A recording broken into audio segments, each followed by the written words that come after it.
मराठा आरक्षणासाठी आंदोलन करणारे मनोज जरांगे लोकसभा निवडणुकीपासून दूरच राहणार आहेत। काही दिवसांपूर्वी जरांगे लोकसभेच्या रिंगणात उतरणार का याकडे सगळ्यांचं लक्ष लागलं होतं।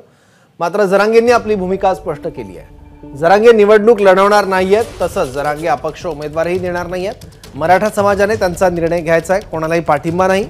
लोकसभेमध्ये ज्यांना पाडायचं त्यांना पाडा असं जरांगे यांनी सांगितलंय। पिंड नाहीये माझा, एकतर आम्ही राजकारणासाठी एकत्र आलेलो बी नाहीत। यांना राजकारणाचंच येड लागून माझ्या समाजाला ज्या बेसवर निर्णय घ्यायचा आहे तो डाटाच पुरेपूर नव्हता, ते डाटाच पुरेपूर नव्हता आणि त्या डाट्याच्या आधारावर घेणं म्हणजे एखाद्याच्या स्वार्थाचा हट्टापायी, उमेदवारीचा हट्टापायी, लोकसभा निवडणूकच लढवायची हट्टापायी म्हणजे जात मातीत मी सोडू, माझ्या जातीचं वाटलो करू। आम्ही त्यासाठी एकत्र आलेलो नाही आहेत।